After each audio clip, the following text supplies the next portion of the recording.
বিএনপির প্রস্তাবে মোটেও কর্ণপাত করল না ডক্টর ইউনূস সরকার। নির্বাচনী প্রক্রিয়ার মধ্যেও ডক্টর ইউনূস সরকার অসাধারণ ঘটনা ঘটাচ্ছে। It's very significant. দর্শক, প্রথমে আসি যে বিএনপি প্রস্তাব কি ছিল। বিএনপি একবার প্রফেসর ইউনূসের সাথে শিডিউল নিয়ে সাক্ষাৎ করে, প্রফেসর ইউনূস ডাকেননি, বিএনপি নিজেদের উদ্যোগে শিডিউল নিয়ে, তাও শিডিউল পেতে কয়েকদিন সময় লেগেছে, মির্জা ফখরুল, আমির খসরু, সালাউদ্দিন সহ বেশ কয়েকজন একদম হেভিওয়েট বিএনপি নেতারা ইউনূসের দরবারে উপস্থিত হয়েছেন। উপস্থিত হয়ে বলেছিলেন যে স্যার, এই যে অন্তর্বর্তীকালীন সরকার, এটাকে তত্ত্বাবধায়কের রূপ নিতে হবে, এবং এই অন্তর্বর্তীকালীন সরকার এটা তো কোনো সংবিধানে নেই।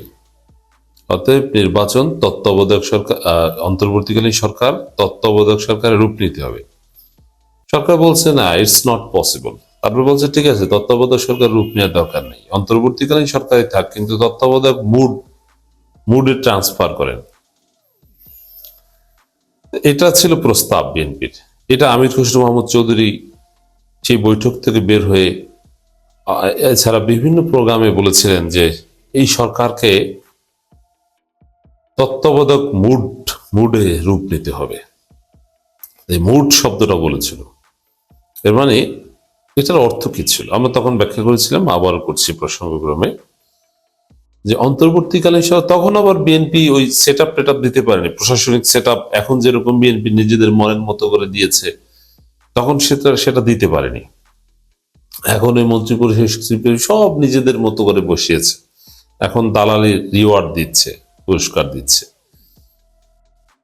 কিন্তু তখন বিএনপির মধ্যে একটা আতঙ্ক ছিল, তারেক রহমান নেই, আসতে পারবেন কিনা সন্দেহ, এবং ভারত কোনো গ্রিন সিগন্যাল তারেক রহমানকে দেয়নি। চারদিকে অন্ধকার, দেশে ভোট নাই, ভারতের গ্রিন সিগন্যাল নাই, সরকারকে ম্যানেজ করতে পারেনি, কি একটা অবস্থা। তখনকার সময় বিএনপির প্রস্তাব ছিল যে এই সরকার নিরপেক্ষ নয়, নিরপেক্ষ তত্ত্বাবধায়ক মুডে যেতে হবে, সরকার এটাই থাকবে। বিএনপি প্রথমে চেয়েছিল যে ওই যে তত্ত্বাবধায়ক সরকার রায় ফিরে এসেছে, রায় হওয়ার পর সাথে সাথে বাস্তবায়ন করা, কিন্তু না, শিশির মনিরা তো ওটা ফিরিয়ে দিয়েছে। শিশির মনিরদের তৎপরতার কারণে রায় হয়েছে বা অবজারভেশন বা এটি প্রতিষ্ঠিত হয়েছে যে এবার নয়, আগামী নির্বাচন থেকে তত্ত্বাবধায়ক সরকার কার্যকর। এবার এই অন্তর্বর্তীকালীন সরকারের অধীনে নির্বাচন। বিএনপির খায় সেখানেই গেছে, বিএনপির খায় ছিল এটা, এবং এই জন্য তারা চেষ্টাও করেছিল। এমনকি বিএনপির কনসেন্ট নিয়ে সেনাপ্রধান ওই জন্য দৌড়ঝাঁপ করেছিল, সদ্য সাবেক প্রধান বিচারপতিকে তত্ত্বাবধায়ক সরকারের প্রধান বানানোর প্রস্তাবও দিয়েছিল। এগুলো আমরা সব জানি, আপনাদের জানিয়েছিলাম। কিন্তু সদ্য সাবেক প্রধান বিচারপতি অসাধারণ সৎ লোক, তিনি উল্টাপাল্টা কিছু মানেন। ইউনূস সরকারকে হটানোর এরকম চেষ্টা বিএনপি করেছিল, এবং এই চেষ্টার কারণে বিএনপির কয়েকজন নেতাকে দেশ ত্যাগে নিষেধাজ্ঞাও দেওয়া হয়েছিল, যদিও গ্রেপ্তার করা হয়নি, পরিস্থিতি ঘোলাটে হবে এই জন্য, কিন্তু তাদের বিদেশ যাত্রা নিষেধাজ্ঞা, একজনকে এয়ারপোর্ট থেকে ফিরিয়ে দেওয়া হয়েছে, এটা আমরা সবাই জানি। বিএনপি তত্ত্বাবধায়ক সরকার কায়েম করার যে স্বপ্ন নিজেদের মতো করে পারেনি, তবে তারা এই সরকারকেই নিজেদের মতো করে সাজিয়েছে অনেকটা, বিশেষ করে প্রশাসন দখল করেছে, সাজিয়েছে। এই জায়গায় তারা সফল ডেফিনেটলি, কিন্তু এই জায়গাও ব্যর্থ করা হবে তাদের। কিন্তু ইউনূসের কাছে প্রস্তাব ছিল, স্যার আপনার অন্তর্বর্তীকালীন সরকার, এটাকে আপনি তত্ত্বাবধায়ক রূপে ট্রান্সফার করেন, তত্ত্বাবধায়ক মুডে ট্রান্সফার করেন। কিন্তু না, ইউনূস একটু কর্ণপাত করলেন না। এবার আসি তত্ত্বাবধায়ক সরকার মুডটা কি। মুড হচ্ছে যে সরকার এটাই থাকবে, কিন্তু তফসিল ঘোষণার সাথে সাথে, এই শব্দটাও বলেছিল বিএনপি, তফসিল ঘোষণার সাথে সাথে এই সরকারকে তত্ত্বাবধায়ক রূপে মুডে যেতে হবে। এর অর্থ হচ্ছে যে তফসিল ঘোষণা করার পর শিডিউল কাজ ছাড়া, এর মানে দৈনন্দিন কিছু রুটিন ওয়ার্ক ছাড়া অন্য কোনো কাজ এই সরকার করতে পারবে না। কোনো সংস্কার, কোনো অধ্যাদেশ, কোনো আইন অথবা কোনো বিচারের বড় কোনো কাজ কিছুই করতে পারবে না। তখন জাস্ট রুটিন কাজ, কোনো ডেভেলপমেন্ট প্রজেক্ট কিচ্ছু করতে পারবে না। এটা ছিল বিএনপির প্রস্তাব।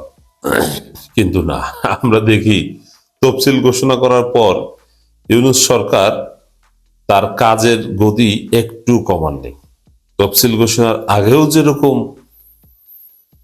আহ, প্রতিনিয়ত সংস্কারের উদ্দেশ্যে বিভিন্ন অধ্যাদেশ প্রণয়ন করতেন, আইন প্রণয়ন করতেন, প্রতিনিয়ত প্রত্যেক উপদেষ্টা পরিষদের বৈঠকে বৈঠকে বিশেষ করে বৃহস্পতিবার আসলেই কোনো না কোনো আইন পাস, মানে অধ্যাদেশ অনুমোদন। এই অধ্যাদেশ অনুমোদন মানেই হচ্ছে আইন পাস। জাস্ট ওইটা রাষ্ট্রপতির কাছে পাঠাবে, রাষ্ট্রপতি চোখ বুঝে সিগনেচার দিয়ে দেবে। এবার রাষ্ট্রপতির জন্য ওটা চোখ মুলে দেখা যায় নেই, এর মানে তার ওই স্বাধীনতা নেই। ইউনুস পাঠিয়েছে, তুই সাইন দে, এবং সেটা আইন, এবং পরবর্তী সংসদ ওটাকে রেটিফাই করবে। তাছাড়া তাদের কোনো উপায় নেই। গণভোট এই বিষয়টা নিশ্চিত করে দিবে। কারণ নির্বাচন যদি বিএনপির কারণে শেষ পর্যন্ত সুষ্ঠু করতে না পারে, সুষ্ঠু নির্বাচন করতে না পারলে তো ইউনুসকে থেকে যেতে হবে, হয়তো বা ইউনুস থাকবেন না, কিন্তু এই সরকারকে তো থেকে যেতে হবে। কারণ নির্বাচন সুষ্ঠু করতে না পারলে ইউনুস থাকবে না, এটা আমরা জানি। পা ধরেও তাকে রাখা যাবে না। তো সেই জায়গায় দর্শক, ইউনুস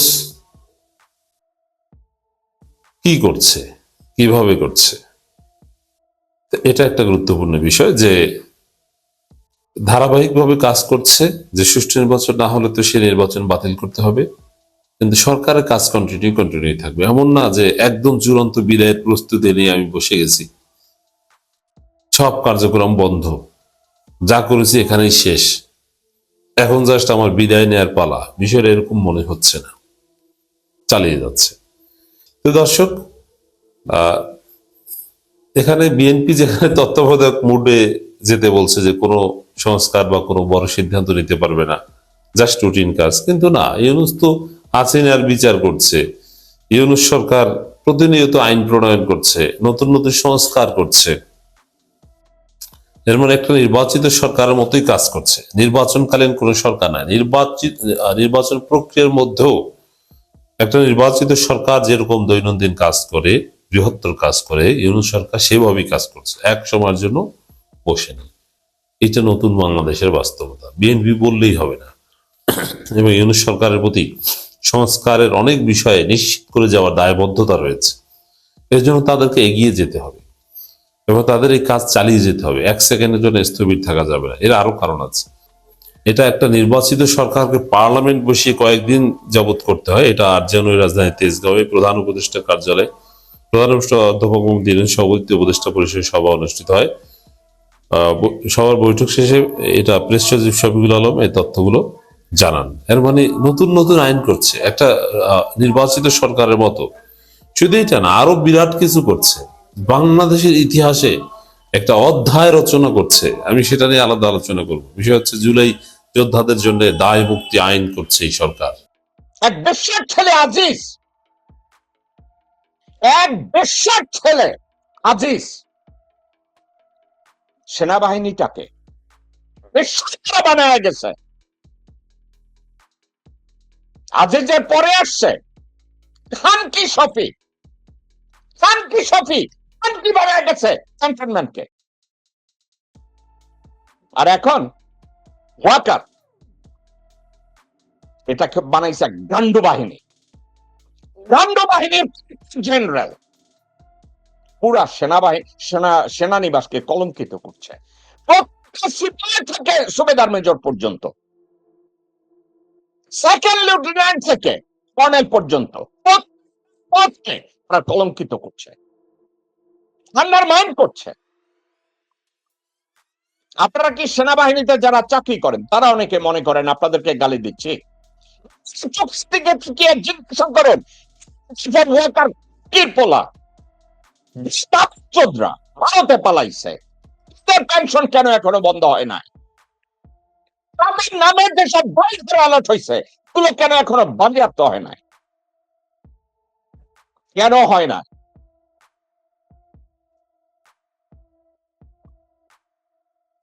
খুন করবে, ভারতে পালিয়ে যাবে, কিডন্যাপ করবে, ভারতে পালিয়ে যাবে, ব্যাংকের হাজার হাজার কোটি টাকা লুট করবে, ভারতে পালিয়ে যাবে। তাইলে আমি কি বলবো? তোমরা যাও ওয়াকারের বউ বাচ্চারা রেপ করো, ওয়াকারের বউ বাচ্চাকে উলঙ্গ করে জিপির সামনে দাও, ভারতে পালায় যাও। তোমরা জিপিও বা সচিবালয়ের সামনে চিপন দাও, পালায় যাও।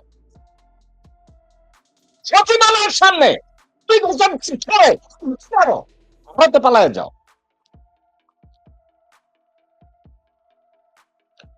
উপদেষ্টা রেজিয়াকে ধরে রেপ করো সচিবালয়ের সামনে, ভারতে পালায় যাও। কিচ্ছু হবে না তোমাদের। পুরা লুট করে বানায় দাও। বাংলাদেশ ব্যাংকের দুর্নীতিগ্রস্ত যে গভর্নর আছে বর্তমানে, কে রাস্তার মধ্যে এমনি থাকবে, বাংলাদেশ ব্যাংককে নামিয়ে তাকে ধর্ষণ করো, তারপরে ভারতে পালায় যাও। শুধু বর্ডারটা ক্রস করবা। ধান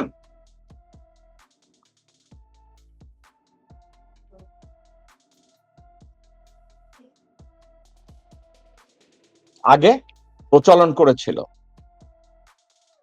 আদালত মৃত্যুদণ্ড দিবে আর স্বামী বঙ্গভবনে বসে মাফ করে দেবে। ওই আইনটা এখন এভাবে হয়েছে। বাংলাদেশে আপনি যত প্রকার অন্যায় করেন, এগুলো করেন, অন্যায় করবেন, কোনো ক্লাসিফিকেশন নাই, যে কোনো ধরনের অপরাধ আপনি করেন, শুধু বর্ডার পর্যন্ত গিয়ে পৌঁছবেন। খালি কালামানিকটা কপাল খারাপ, ওই বর্ডারে গিয়ে ধরা পড়ছে, হালাপুতে ঠিক মতো কমিউনিকেট করে যাইতে পারে নাই। নুরুন নবী চৌধুরী শাওন কই? নামবীর ঘরের বান্দিকে এখনো ধরে নাই। কই? আপনারা না ক্যাসিনোর ব্যাপারে কারা কারা এরা জড়িত ছিল? শেখ সেলিম কোথায়? তাপস কোথায়? কেন ধরা হচ্ছে না এদেরকে? এদেরকে ধরার কোনো চেষ্টাও নাই। ধরবে কেন? বলে তো ছেড়ে দেবে। নান্দির ঘরের বান্দি ওয়াকার বলে সেনা অফিসারদেরকে বাসে করে আদালতে নিতে হবে, ভার্চুয়ালি করতে হবে। ওয়াকার দেয়।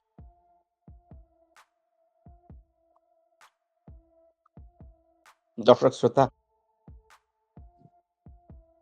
আপনারা বলবেন আমি যে কথাগুলো বলছি একা একা একটু চিন্তা করে দেখেন। আপনি বলবেন বললে আমরা শুনি, ওই চেটের মালের ভদ্রতা নিয়ে টেলিফোন টপ করে ঘরে যায় বসে থাকেন, ছেলেদের এর চেয়ে আর ভালোবাসা দিয়ে বলার মতো কোনো ভাষা আমার মুখে নাই।